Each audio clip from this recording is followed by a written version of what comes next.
Hello hello hello. मेरा नाम है आनंद वर्मा और आपका मेडिकल काउंसलिंग सेंटर में स्वागत है। तो आज हम बात करने वाले हैं अपने स्टेट यानी यूपी की, जहां का मैं खुद रहने वाला हूं। और यूपी लखनऊ से मैं। Hello hello hello. मेरा नाम है आनंद वर्मा और आपका मेडिकल काउंसलिंग सेंटर में स्वागत है। तो आज हम बात करने वाले हैं अपने स्टेट, हमारा हमारा स्टेट, क्योंकि मैं खुद यूपी लखनऊ का रहने वाला हूं। और बहुत ही जल्दी आपका लखनऊ में हजरतगंज में आपका काउंसलिंग ऑफिस मिलने वाला है, जिससे हमारे नॉर्थ के लोग भी बिल्कुल हमारी सर्विसेज का फ़ायदा उठा पाएँ। आज अब बात करते हैं कि क्या कट ऑफ रह सकता है, कितनी सीट आपको मिली है हमारे यूपी में थर्ड राउंड में, क्या आने वाले राउंड में भी यानी हमारा स्टे राउंड में भी सीट ऐड हो सकती हैं? तो बिल्कुल ऐड हो सकती हैं। थर्ड राउंड में भी सीट बढ़ी है, सेकेंड में भी बढ़ी थी। यूपी ही केवल एक ऐसा स्टेट है जहाँ पे गवर्नमेंट और प्राइवेट कॉलेज दनादन आ रहे हैं। लास्ट 3-4 साल से बहुत ज़्यादा गवर्नमेंट जो है इसमें अप्रिसिएशन के लायक काम कर रही है। यूपी बहुत बढ़ चढ़ के आगे चीज़ें यूपी में मेडिकल कॉलेज के बारे में हो रही, गवर्नमेंट की भी सीट आ रही हैं, प्राइवेट की भी आ रही हैं। नहीं तो अदर स्टेट हैं, जैसे अब मैं बिहार की बात कर लूँ और झारखंड की बात कर लूँ, वहाँ पे गवर्नमेंट कॉलेज में सीट नहीं बढ़ी है। तो यूपी एक अलग लेवल पे बहुत ही ज़बरदस्त काम हो रहा है। और आज अब बात करते हैं कि कैसे क्या कट ऑफ रहने वाली है और कितनी सीटें मिली हुई हैं थर्ड राउंड में। आज अब बात करते हैं।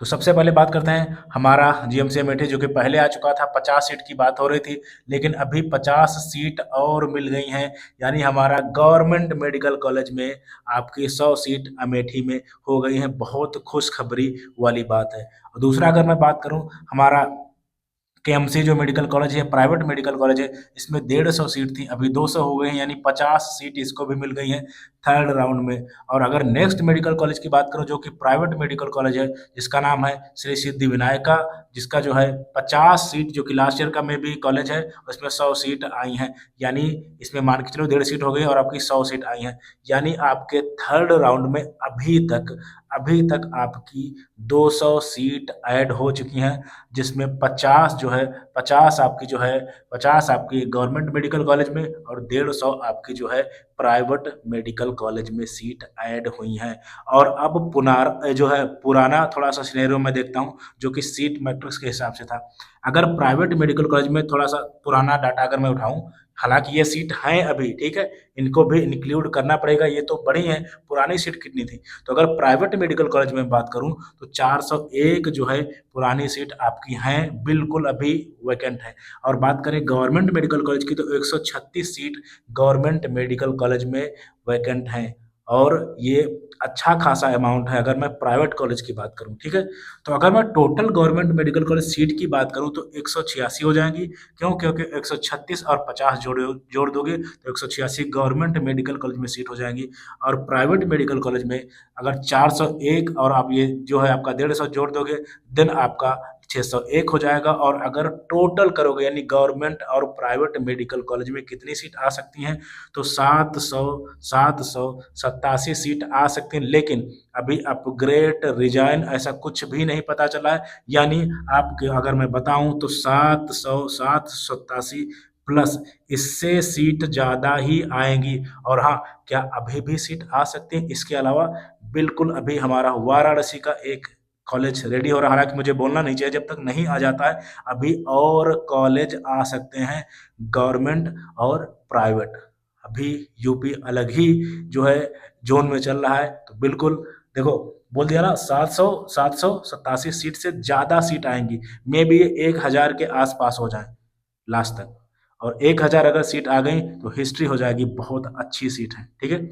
और अब बात करते हैं कि कट ऑफ कितनी रह सकती है। अगर मैं कट ऑफ की बात करूं बच्चों, तो सबसे पहले गवर्नमेंट एमबीबीएस कॉलेज की बात करते हैं। तो जनरल की 31,500, ईडब्ल्यूएस की 32,500, ओबीसी की 32,500 के आसपास, एससी की 1,86,522 और एसटी की 5,36,133। ये सेकेंड राउंड की कट ऑफ है। लेकिन ये जो हमारा यहाँ आया है और पुराना जो यानी हमारी कहाँ गई 136 सीट, 136 सीट। और अगर मैं टोटल देखूँ तो लगभग 186 सीट आ रही है। तो इनकी कट ऑफ इससे थोड़ा सा, यानी अगर मैं छियासी छियासी की बात करूँ, या 1,86,522 या 5,36,133, तो इनके इनसे अच्छा खासा डाउन हो सकता है। मतलब ये मान के चलो ऑलमोस्ट ये सेम नहीं रहेगी, थोड़ा बहुत आपका जो है बाहर जाएगा। और अभी कुछ नहीं कह सकते कि और सीट आ जाएगी तो कट ऑफ फिर से थोड़ा सा चेंज करना पड़ेगा। यानी अगर मैं जनरल की बात करूँ तो 31,500, ईडब्ल्यूएस की बात करूँ 32,500, और अगर ओबीसी की बात करूँ 32,500, और एससी एसटी में कुछ प्रिडिक्ट करना बहुत मुश्किल हो जाता है क्योंकि बहुत लंबे फ्लक्चुएशंस होते हैं। तो नियर अबाउट अगर मैं बात करूँ 186 के आसपास, तो ये लगभग लगभग का मतलब ये है कि 186 से मान के चलो कि एक ये कुछ भी हो सकती है, यानी एक आपका 180 या 190 भी हो सकता है, या 2 के आसपास भी जा सकता है। ठीक है, डिपेंड करेगा सीट मैट्रिक्स क्या आ रही है। और एसटी में भी ये कट ऑफ 5 से हो सकता है 5.5 पहुंच जाए, 5 से 5.5 या 6 भी पहुंच सकती है। तो कहने का मतलब ये है कि एससी एसटी में प्रोडिक्शन थोड़ा मुश्किल काम है। हाँ, एग्जैक्ट सीट मैट्रिक्स आ जाएगी तब मैं आपको बता दूंगा तो क्या फर्क पड़ेगा इतनी सीटों से। और हाँ, अगर मैं प्राइवेट कॉलेज की बात बताऊं, देन अभी आपका जो मान के चलिए कि जिनके नंबर 250 के आसपास है, उनको कोई ना कोई कॉलेज अलॉट हो जाएगा, अलॉट हो जाएगा। ठीक है, 250 के आसपास ये मैंने कट ऑफ बताया है। और सिर्फ आपको कॉलेज नहीं लेना है, अच्छे रैंक पे अच्छा कॉलेज की तरफ आपको जाना है। ठीक है, और और अगर आपको काउंसलिंग करवानी है, पेड काउंसलिंग, आप लोग यहाँ से स्किप कर सकते हो। थोड़ा सा 1 मिनट में पेड काउंसलिंग की बात कर दूंगा। अगर पेड काउंसलिंग आपको करवानी है भाई, तो 9554735501 पे आपको व्हाट्सअप करना है और लिखना है हेलो काउंसलर। आपका पैसा अलॉटमेंट के बाद लिया जाएगा, काउंसलिंग फीस जो है वो अलॉटमेंट के बाद ली जाएगी। Thank you very much.